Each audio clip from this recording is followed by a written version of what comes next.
الحمدللہ آج قرآن class number 27 میں 3 مئی 2020 کی اسٹوڈیو ریکارڈنگ کا آغاز ہم انشاءاللہ تعالی سورۃ البقرہ کی آیت نمبر 185 سے کریں گے۔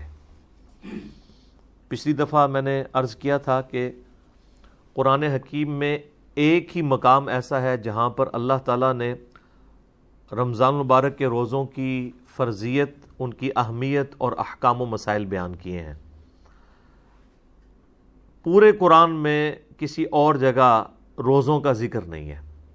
اس اعتبار سے رمضان المبارک کو ایک فوقیت حاصل ہے کہ قرآن حکیم رمضان سے متعلق کیا کہتا ہے وہ آپ کو سورۃ البقرہ کے اس 23 نمبر رکوع میں 6 آیات کے اندر 183 سے لے کر 188 تک میں ساری گفتگو مل جائے گی۔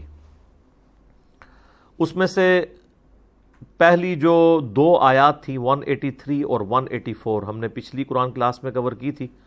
آج انشاءاللہ تعالی اس سے اگلی آیت سے سٹارٹ کریں گے۔ اعوذ باللہ من الشیطان الرجیم، بسم اللہ الرحمن الرحیم۔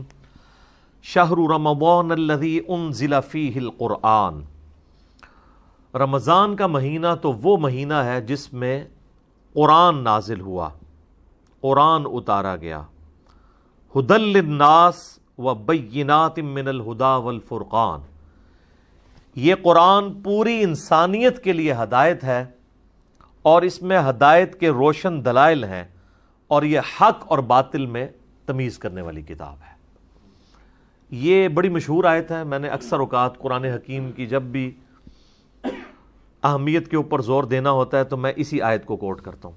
شہر رمضان الذی انزل فیہ القرآن ھدی للناس وبینات من الھدی والفرقان۔ اس سے بہتر انداز میں کوئی تعریف قرآن کی ہو نہیں سکتی، اور اللہ تعالیٰ نے قرآن کی وجہ سے رمضان کو بھی اہمیت دے دی، کیونکہ اللہ تعالیٰ فرما رہا ہے کہ رمضان کا مہینہ تو وہ مہینہ ہے جس میں قرآن نازل ہوا ہے۔ یہ یوں نہیں آیا کہ قرآن وہ کتاب ہے جو کہ رمضان میں نازل ہوئی ہے، پھر اس میں پرائرٹی کس کی ہو جاتی؟ رمضان کی۔ یہاں پہ کہا گیا شہر رمضان الذی، مہینہ رمضان کا تو وہ ہے انزل فیہ القرآن، جس میں قرآن اتارا گیا۔ اچھا، یہ تو پتہ چل گیا کہ یہ رمضان کا مہینہ ہے۔ اب اگلا سٹیپ کہ رمضان کے مہینے میں دن میں یہ نازل ہوا یا رات میں، تو لیلۃ القدر پارہ نمبر 30 میں انا انزلناہ فی لیلۃ القدر، اور پھر سورہ الدخان کے اندر حامیم والکتاب المبین انا انزلناہ فی لیلۃ مبارکہ، ہم نے اس قرآن کو ایک بابرکت رات میں نازل کیا۔ اچھا، اس رات کی برکت بھی قرآن کی وجہ سے ہوئی ہے۔ صحیح مسلم میں حدیث ہے، نبی علیہ السلام پیر کا روزہ رکھا کرتے تھے۔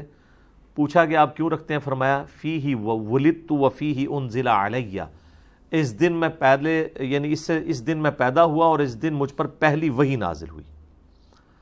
اچھا، اب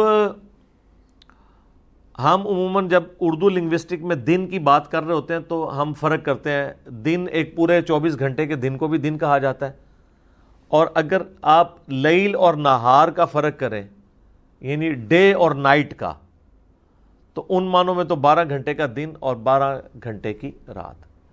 نبی علیہ السلام جو یہ پیر کے دن کی بات کر رہے ہیں تو پیر کے دن سے مراد آپ پیر کا پورا دن لے رہے ہیں، اور پیر کا پورا دن ہوگا اتوار والے دن مغرب سے لے کر پیر کی مغرب تک۔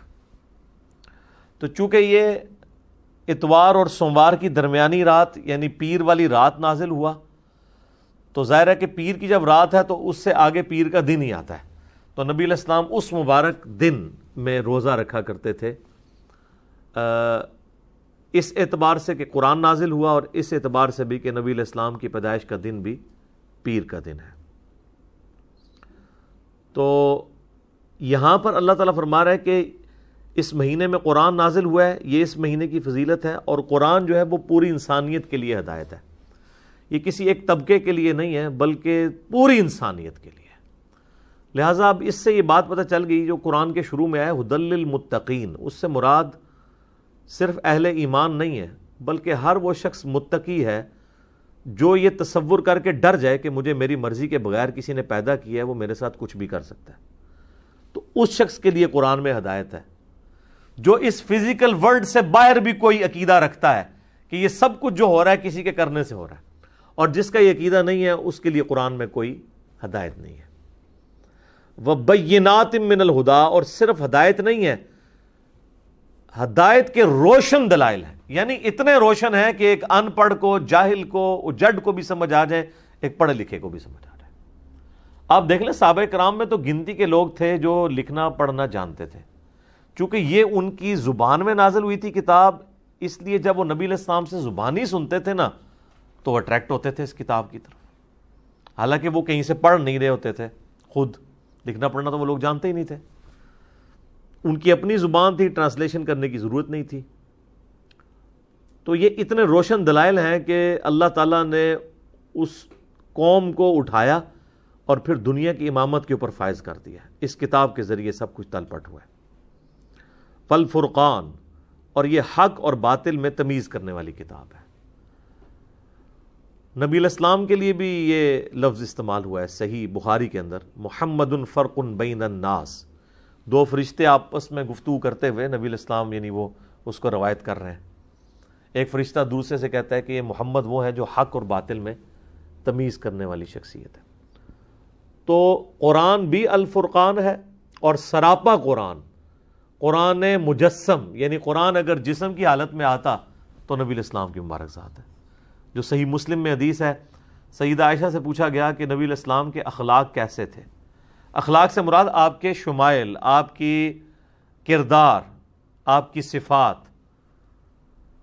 آپ کا اوڑھنا بچھونا، آپ کس طرح کے انسان تھے؟ تو انہوں نے کہا قرآن نہیں پڑھتے ہو؟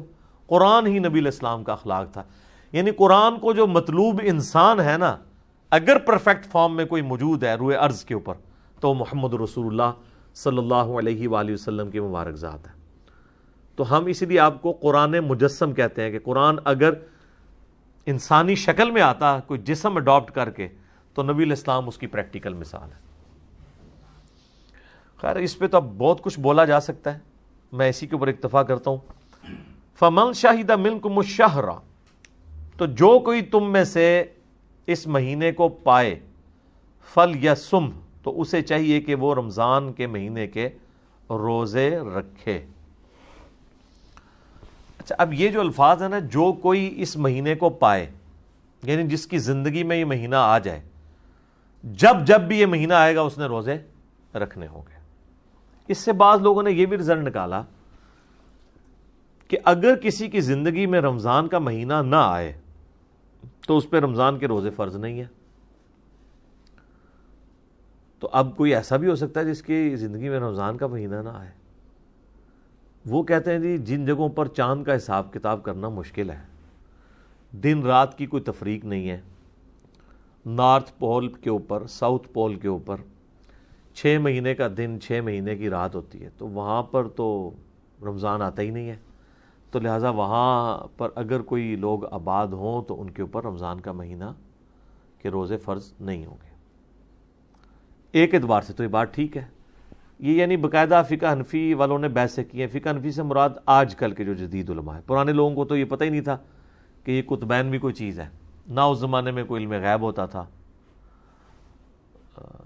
تو یہ تو ساری کہانی ہے نا کہ ان کو پتہ ہوتا، لہٰذا امام حنیفہ کی تو فقہ میں آپ کو کہیں نہیں ملے گا، یعنی آج کے جو فقہا ہیں فقہ حنفی کے یا باقی فقہا اس کے اوپر بحث کرتے ہیں، جبکہ یہ ان کا اجتہاد درست نہیں ہے میری نظر میں۔ اس کی وجہ یہ ہے اگر یہی بات مان لی جائے گی تو پھر تو 5 نمازیں بھی ختم ہو جائیں گی۔ 6 مہینے کا دن اور 6 مہینے کی رات کا مطلب ہے کہ 6 مہینے میں صرف 3 نمازیں پڑھی جائیں جو آ جائیں آپ کی، اور رات کی جو 1 نماز آ جائے وہ آپ نے پڑھنی ہے، پورے سال میں 3-4 نمازیں ہی آئیں گی۔ اس اعتبار سے اگر اجتہاد کیا جائے تو صحیح مسلم کی جو حدیث ہے نا، نبی علیہ السلام نے فرمایا جب دجال دنیا میں آئے گا تو پہلا دن جو ہے وہ 1 سال کا ہوگا، اور دوسرا دن جو ہے وہ 1 مہینے کا ہوگا، تیسرا دن جو ہے وہ 1 ہفتے کا ہوگا، اور پھر باقی سارے دن نارمل ہوں گے۔ تو صحابہ کرام نے پوچھا یا رسول اللہ اگر ہم وہ زمانہ پائیں تو پھر ہم اپنے نمازوں کا کیا کریں گے؟ اگر سال کا ایک دن ہے تو دن میں تو 5 نمازیں ہوتی ہیں 24 گھنٹے کے اندر. تو آپ علیہ السلام نے فرمایا کہ تم اپنے اندازے کو مقرر کر لینا اسی اعتبار سے، یعنی وہ ڈیوریشن تو سال ہوگی اس دن کی، لیکن تم نے اپنا اندازہ ایسے مقرر کرنا ہے کہ اپنی گھڑی کے اعتبار سے اسے ڈیوائیڈ کر لینا. اب یہ دیکھ لیں، یہ فتنہ آ بھی اس وقت رہا ہے کہ جب لوگوں کے پاس واقعی اندازہ مقرر کرنا آسان ہے. صحابہ کرام کے لیے تو اندازہ مقرر کرنا تو سن لائٹ کی وجہ سے وہ ایک ورٹیکل چیز کو گاڑ کے دھوپ گھڑی بنایا کرتے تھے.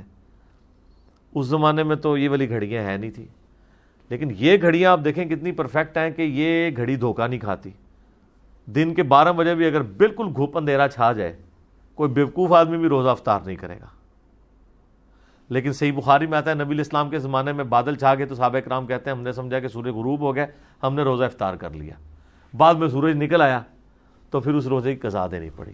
اس سے بھی پتہ چلا صحیح بخاری کے حدیث سے کہ صحابہ کرام کے زمانے میں نبی اسلام اس وقت زندہ تھے. نبی اسلام کے زمانے میں صحابہ کرام کے زمانے میں علم غیب نہیں ہوا کرتا تھا، ورنہ اس طرح روزہ کھول لیتے. یہ تو کہتے ہیں نا وہ جی صحابی کے قدموں کی خاک جو ہے نا وہ کسی گھوڑے کے نتنے میں بیٹھے نا تو ایک ولی اس کو نہیں پہنچ سکتا. تو تھوڑے ولی تھے پتہ نہیں کہ کچھ دس دینے سب کہانیاں نے. تو وہ روزے کی قضا بھی دینی پڑی صحابہ کرام کو.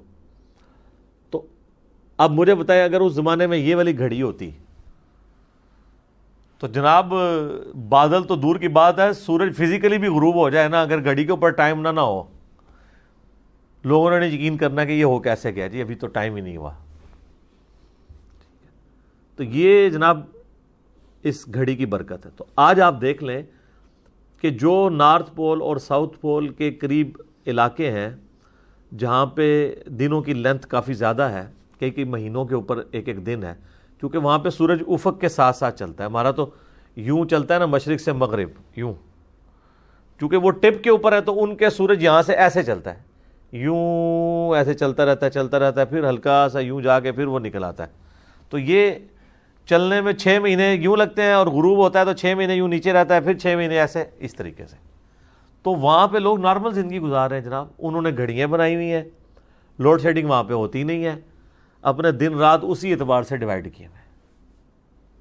ایون آج بھی اگر جو ہے وہ سورج کی روشنی ماند پڑ جائے، باقی جو سائنٹیفک ایشوز آئیں گے وہ تو اپنی جگہ ہیں، یعنی پودوں کی خوراک کا مسئلہ وہ ساری چیزیں، لیکن ایٹ لیسٹ یہ ایشو نہیں آئے گا کہ کوئی شخص نماز کی ٹائمنگ کا اعتبار نہ کر سکے.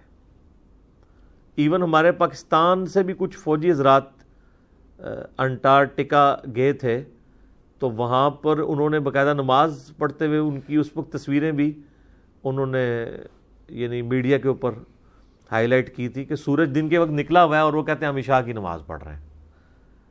تو انہوں نے اپنے ٹائم کو اس اعتبار سے ڈیوائڈ کیا ہوا. تو اس طرح کا ٹائمنگ آپ کر سکتے ہیں.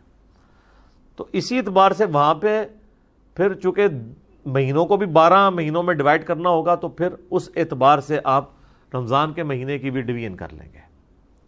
لیکن اس سے کوئی یہ پلی نہیں لے سکتا جس طرح ہمارے یورپین ملکوں میں جہاں پہ 22-23 گھنٹے کا آلموسٹ روزہ بعض جگہ پہ بن جاتا ہے. تو لوگ کہتے ہیں جی ہم بس سعودیہ کے حساب سے 16-17 گھنٹے کا روزہ رکھ لیں گے، تو یہ تو بہت لمبا لینتھ بنتی ہے، ہم روزہ رکھ نہیں سکتے. تو حالانکہ وہاں پہ گرمی تو نہیں ہے، ٹھنڈ ہے، بل پھر بھی بھوک برداشت کرنا تو ایشو ہوتا ہے. تو وہ اس طرح کا قیاس اس جگہ کے لیے نہیں کر سکتے. بہرحال وہاں 24 گھنٹے کا دن رات تو ہے نا، تو وہاں پہ گھڑی والا معاملہ اپلائی نہیں ہوگا. تو جو کوئی بھی تم میں رمضان کا مہینہ پائے تو اسے چاہیے اس میں روزے رکھے. وَمَنْ كَانَ مَرِيضًا أَوْ عَلَى سَفَرٍ، اور جو کوئی تم میں مریض ہو یا سفر پر ہو، فَعِدَّةٌ مِّنْ أَيَّامٍ أُخَرَ، تو وہ بعد کے دنوں میں روزوں کی گنتی کو پورا کر سکتا ہے. 2 ایکسیپشن تو آ گئی، ایک مریض کی اور ایک مسافر کی. یہ ہر صورت میں اس کو اجازت ہے کہ وہ اپنا روزہ مؤخر کر سکتا ہے، بعد میں رکھ لے جب اس کی صحت ہو یا سفر سے واپس آ جائے. اسی کی ایکسٹینشن ہے جو ابو داؤد ترمذی ابن ماجہ میں حدیث ہے کہ نبی علیہ السلام نے مریض کو، مسافر کو، دودھ پلانے والی عورت کو اور حاملہ عورت کو روزوں کو مؤخر کرنے کی اجازت دی ہے. مؤخر کرنے کی، چھوڑنے کی نہیں. البتہ اگر ایک کیٹاسٹرافک کنڈیشن بن جائے کہ ایک عورت پریگننٹ تھی، پھر بعد میں 2 سال بچے کو دودھ پلانا پڑا، اسی دوران دوبارہ پریگننٹ ہو گئی، اس طرح کرتے کرتے 8 9 سال 10 سال گزر گئے، تو اب لا یکلف اللہ نفسا الا وسعها، اللہ تعالیٰ کسی جان کو اس سے بڑھ کر اس پہ بوجھ نہیں ڈالتا، تو پھر ٹھیک ہے وہ فدیہ دے لے، اس کو روزوں کی قضا کرنے کی ضرورت نہیں رہے گی۔ سفر میں آپ روزہ چھوڑ سکتے ہیں، اگر آپ سفر میں روزہ رکھ لیں تو بخاری مسلم میں اس کی اجازت موجود ہے، نبی علیہ السلام نے اجازت دی ہے، لیکن اس چیز کو پسند نہیں فرمایا۔ لیکن آج کل کے جو سفر ہے نا، اگر یہ سفر ہو تو اس میں تو کوئی ایشو نہیں ہے، کیونکہ آج کل سفر ذرا آرام دہ ہے۔ اس زمانے کے سفر میں آپ نے روزہ رکھنے کی اجازت دے دی تھی، لیکن روزہ چھوڑنے کی رخصت بھی تھی اور پریفریبل تھا کہ روزہ چھوڑا جائے۔ آج اگر اجتہاد کریں تو پریفریبل یہی ہے کہ کوئی شخص روزہ رکھ لے، کیونکہ بعد میں روزوں کی قضا کرنا مشکل ہو جاتا ہے۔ اس کو سپورٹیو و سنن نسائی میں حدیث ہے، اما عائشہ کہتی ہیں ایک سفر میں تھی تو نبی علیہ السلام نے نماز قصر پڑھی اور میں نے پوری پڑھ لی، نبی علیہ السلام نے روزہ چھوڑ دیا اور میں نے روزہ رکھ لیا، تو بعد میں کہیں میں نے حضور سے ذکر کیا تو آپ نے فرمایا صلی اللہ علیہ وآلہ وسلم کہ احسنتی یا عائشہ، عائشہ تو نے اچھا کام کیا اور مجھ پہ بھی کوئی ملامت نہیں ہے۔ تو اس حدیث کے تحت موقف یہی ہے کہ اگر کوئی اس طرح کی ایفرٹ پٹ کر سکتا ہے، کیونکہ جو رمضان کے اندر جو روحانیت ہے، جو رمضان کے اندر ثواب والا معاملہ ہے، جو برکات ہیں، وہ بعد میں تو اس طریقے سے حاصل نہیں ہو سکتی۔ یرید اللہ بکم اليسر، اللہ تعالیٰ تمہارے لیے چاہتا ہے آسانی، ولا یرید بکم العسر، اور اللہ تعالیٰ تمہارے لیے تنگی نہیں چاہتا۔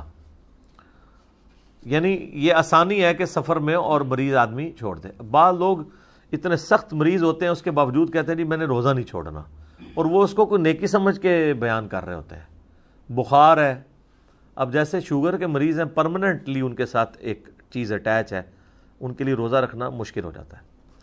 اچھا، اس میں ایک ایکسیپشن ہے، بعض اوقات شوگر کے مریضوں کے ساتھ ایسا ہوتا ہے کہ کسی دن ان کو تو پیاس تنگ نہیں کرتی، کسی دن تنگ کرتی ہے، تو اس کے لیے پھر اجتہاد یہی ہوگا کہ وہ روزہ رکھ لیں، جس دن ان کا روزہ نبھ جائے نبھا لیں، اور جس دن ان کو توڑنا پڑ جائے تو وہ توڑ لیں، کیونکہ بخاری مسلم حدیث ہے، صحابہ کرام کہتے ہیں جب ہم لوگ فتح مکہ کے لیے روانہ ہوئے تو رمضان کا مہینہ تھا،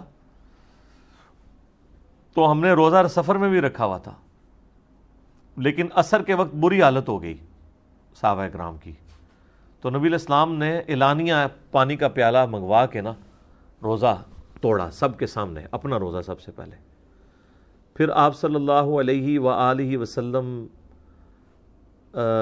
کا یہ عمل دیکھ کے صحابہ کرام نے بھی اپنے اپنے روزے توڑ دیے۔ تو بعض اصحاب کی خبر حضور تک پہنچی کہ انہوں نے روزہ نہیں توڑا، تو آپ نے فرمایا یہ لوگ نافرمان ہیں جنہوں نے روزہ نہیں توڑا، کیونکہ ظاہر جہاد کے لیے، قتال کے لیے جا رہے تھے، اگر یہیں پہ الٹے پڑے ہوتے آگے جا کے انہوں نے کیا لڑنا تھا۔ تو اس سے یہ بات پتہ چلی کہ اگر کسی نے روزہ رکھا ہوا ہے اور اس دوران اس سے یہ اندازہ ہو جاتا ہے کہ میں روزہ اپنا نہیں چلا سکوں گا، تو وہ روزہ توڑ بھی سکتا ہے، اور اس کا توڑنے کا اس کے اوپر کوئی گناہ نہیں ہوگا، بلکہ ایک روزے کی قضا دینی ہوگی، کفارہ کوئی نہیں ہوگا۔ یہ فرق سمجھ لیں، قضا یہ ہوتی ہے کہ روزے کے بدلے ایک روزہ، نفلی پہ تو سب کا اجماع ہے کہ نفلی تو جان بوجھ کے توڑیں یا جس طرح بھی توڑیں، اس کے بدلے ایک روزہ ہے۔ فرض روزے کے بارے میں یہ اختلاف پایا جاتا ہے، کیونکہ بخاری مسلم میں حدیث ہے ایک صحابی نے اپنی بیوی کے ساتھ ازدواجی تعلق کر کے قائم کر کے اپنا روزہ توڑ لیا، نبی علیہ السلام کے پاس حاضر ہوا، آپ نے فرمایا کہ بھئی وہ جو کفارہ ہے وہی ادا کرو، 60 مسکینوں کو کھانا کھلاؤ، ٹھیک ہے، ایک غلام آزاد کرو، غلام نہیں آزاد کر سکتے، 60 مسکینوں کو کھانا کھلاؤ یا 60 روزے رکھو۔ اس نے کہا جی میں تو اس میں سے کچھ بھی نہیں کر سکتا، تو نبی علیہ السلام نے فرمایا تم بیٹھ جاؤ۔ اتنے میں ایک شخص آیا حضور علیہ السلام کو، اس نے ایک کھجور کا ٹوکرا گفٹ کیا، تو آپ نے فرمایا وہ روزہ توڑنے والا کدھر گیا؟ ان کو یا رسول اللہ میں حاضر۔ کہا کہ وہ تو غلام بھی نہیں آزاد کر سکتا اور 60 روزے بھی نہیں رکھ سکتا، 60 مسکینوں کو بھی نہیں کھلا سکتا، تو یہ ٹوکرا لے جا کے مدینے کے غریبوں میں بانٹ دے، تیرا کفارہ ادا ہو جائے گا۔ اچھا، یہ خصوصیت صرف نبی علیہ السلام نے اس شخص کے لیے دی ہے، یہ حکم عام نہیں ہوتا اس طرح کی کوئی چیز کہ اس کو کوئی بندہ ایز اے رول پیش کر دے۔ یاد رکھیے گا کہ اسلام کے جو قوانین ہیں وہ محکم دلائل سے اخذ کیے جاتے ہیں. یہ نہیں ہوتا کہ آپ جو ہے کسی ایک شاذ سے واقعے کو پکڑ کے تو پوری ڈاکٹرن بدل دیں. جس طرح وہ آج ابو داؤد کی آپ حدیث 428 نمبر ڈسکس کر رہے تھے کہ صحابی نے کہا کہ مجھ سے نمازیں پڑھنا مشکل ہے, میری تو کام کی روٹین ایسی ہے. تو آپ علیہ السلام فرمایا کہ اسرین پڑھ لیا کرو تم, یعنی جو فجر کے وقت کی نماز ہے, یعنی سورج نکلنے سے پہلے کی نماز اور سورج غروب ہونے سے پہلے کی نماز, بس یہ دو نمازیں تم پڑھ لیا کرو. اب اس کا یہ مطلب نہیں کوئی لے سکتا کہ باقی نمازیں معاف ہیں. اگر کسی نے لینا ہے تو پھر اسی ایک شخص کے لیے مراد لینا ہوگا, ورنہ بخاری مسلم میں تو واضح حدیثیں ہیں کہ 5 وقت کی نماز تم پہ فرض کی گئی ہے, تو وہ ساری ختم تو نہیں ہو جائیں گی. دوسرا یہ معنی ہوگا کہ ان دونوں کا تو خصوصیت سے اہتمام کرو, باقی کا اگر کہیں جماعت میں سستی ہو جاتی ہے, کہیں اول وقت میں نہیں پڑھ سکتے, چلو بالکل آخری وقت میں کوئی پڑھنا چاہتے ہو اپنی ٹیلر میڈ کر کے پڑھ لو, لیکن ان دو کو پرائورٹی کے ساتھ پڑھو, یہ مطلب لیا جا سکتا ہے. تو وہ صحابی کہنے لگا یا رسول اللہ میں تو خود اتنا غریب ہوں. تو پھر آپ نے فرمایا کہ تم خود ہی کھجوریں کھا لو, تمہارے روزے کا کفارہ ادا ہو جائے گا. اور آپ علیہ السلام بھی اتنا مسکرائے کہ صحابہ اکرام کہتے ہیں کہ ہم نے آپ کی داڑھیں بھی ظاہر ہوتی ہوئی دیکھیں اس بات کے اوپر, جب اس نے کہا نا کہ میں مسکین ہوں. اچھا, اس پہ امام بخاری نے باب باندھا ہے کہ اگر کوئی شخص, یعنی اگر میاں بیوی آپس میں تعلق قائم کر کے روزہ توڑ لیں تو پھر اس کا کفارہ کیا ہوگا. اس کو انہوں نے یعنی ایکسٹراپولیٹ نہیں کیا کہ جو کھانا کھا کے روزہ توڑ لے اس کے اوپر, خیر اجتہاداً اس پہ بھی لگ سکتا ہے جو جان بوجھ کے توڑتا ہے بغیر کسی مجبوری کے, بل اس معاملے میں اختلاف پایا جاتا ہے. کچھ تابعین کا موقف ہے کہ اس میں بھی یہ کفارہ ہوگا, کچھ کا یہ موقف ہے کہ نہیں اس کے بدلے ایک روزہ ہوگا. لیکن ایگریڈ اپون مسئلہ یہ والا ہے کہ جو کوئی اس ایکسٹریم پہ جا کے کوئی روزہ توڑتا ہے تو اسے پھر, اچھا یہ اکثر لوگ پوچھ رہے ہوتے ہیں کہ جی وہ جو 60 روزے ہیں وہ صرف مرد کو رکھنے ہوں گے یا عورت کو بھی, دونوں کو رکھنے ہوں گے جناب 60. اور اگر مسکین کو کھانا کھلانا ہے تو دونوں کو 60 مساکین کا کھانا کھلانا ہوگا, کیونکہ دونوں کا روزہ ٹوٹا ہے نا. اچھا, اب اس کے اندر اگر کوئی شخص آج کے دور میں بہت غریب ہے تو ظاہر ہے پھر وہ جتنی اس کی ایک طاقت ہے اس کے مطابق صدقہ اور خیرات کر دے, تو یہ ہوگا کفارہ. قضاء الگ چیز ہے, کفارہ الگ ہے. اگر کوئی بیماری کی وجہ سے, سفر کی تکان کی وجہ سے, کیٹاسٹرافک کنڈیشن کی وجہ سے روزہ توڑ دے تو اس پہ کوئی گناہ نہیں ہے, نہ کوئی کفارہ ہے, صرف قضاء ایک روزے کی دے دے گا بعد میں. ٹھیک ہے, یہ اللہ تعالیٰ نے آسانی دی ہے.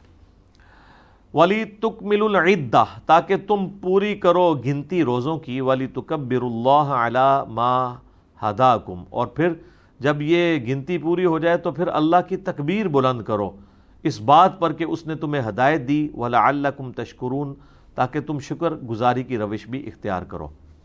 اچھا آپ دیکھیں, بار بار گنتی پوری کرنے کے اوپر زور ہے. یہ اکثر لوگ آپ کو کہتے ہوئے سنائی دیں گے جی او اللہ تعالیٰ نے کو گن کے نہیں نمازاں لینیاں, گن کے تو نہیں, یہ کیا ہوا جی بندہ گن کے تسبیحات کرے. حالانکہ ان کو یہ نہیں پتا کہ ہر چیز گنتی میں ہے.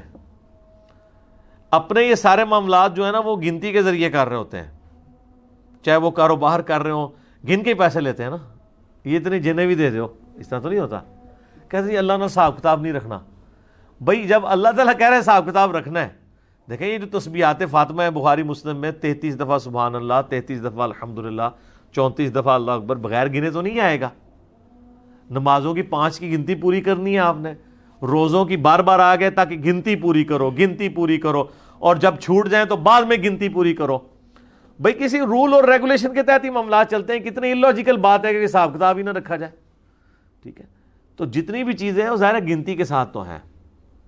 اور اس کو سپورٹی وہ بخاری مسلم کی حدیث ہے, اما عائشہ کہتی ہیں نبی علیہ السلام نے فرمایا اللہ تعالیٰ کو سب سے بڑھ کر محبوب عمل وہ ہے جو اگرچہ تھوڑی مقدار میں ہو لیکن ہمیشگی کے ساتھ کیا جائے, بنسبت اس عمل کے جو تعداد میں زیادہ ہو لیکن ہمیشہ نہ ہو. ایک بندہ کہتا ہے جی آج میں نے 1000 دفعہ سورہ اخلاص پڑھی ہے, کل پڑھ رہا 10 دفعہ, پرسوں پڑھ رہا 100 دفعہ, اس کی بجائے روزانہ ہی اگر 3 دفعہ پڑھ لے, ٹھیک ہے, ہمیشگی رکھے چاہے عمل تھوڑا ہو. اس لیے صبح و شام کے اذکار, فرض نماز کے بعد کے اذکار, اس میں ہم کہتے ہیں اس میں اگر آپ نے بالکل کوئی کریٹیکل اذکار کرنے ہیں تو آیت الکرسی کا وظیفہ, اور تسبیح فاطمہ والا وظیفہ، آخری 3 سورتوں والا وظیفہ یہ کر لیں، چلے باقی اگر نہیں بھی ہوتا ایٹ لیسٹ اس کے اوپر استقامت تو رکھیں نا آپ اپنی. تھوڑے وظائف اسی طریقے سے صبح و شام کے اذکار میں ہم نے اس کو مختصر کر کے یہ جادو ٹونا، وبائی امراض، قدرتی حادثات سے بچنے کے 5 سنت وظائف ہم نے الگ کیے ہیں کہ چلو کوئی اور نہیں کر سکتا یہ 5 وظائف ہی کر لے، کم از کم ہمیشگی تو اس کے اوپر آسانی کے ساتھ آ جائے. تو یہ اللہ تعالیٰ نے فرمایا کہ یہ گنتی اس لیے پوری کرنی ہے کہ جب یہ گنتی پوری ہو پھر تم نے اللہ کی تکبیر بلند کرنی ہے، وَلَعَلَّكُمْ تَشْكُرُونَ، اور پھر تم نے اللہ کا شکر بھی ادا کرنا ہے. اور آپ دیکھ لیں جیسے یہ رمضان کی گنتی پوری ہوتی ہے نا تو عید والے دن ہم یہ دونوں کام کرتے ہیں، اللہ اکبر لا الہ الا اللہ واللہ اکبر اللہ اکبر وللہ الحمد، اللہ کی تکبیر بھی اور حمد بھی، اللہ اکبر کبیرا والحمد للہ کثیرا وسبحان اللہ بکرۃ واصیلا. یہ ساری وہ چیزیں تسبیحات جو المصنف ابن ابی شیبہ میں سنن الکبریٰ البیہقی کے اندر صحابہ کرام سے رپورٹ ہوئی ہیں کہ آپ نے ان الفاظ کے ساتھ اللہ تعالیٰ کی تکبیر بلند کرنی ہے اور اس کا شکر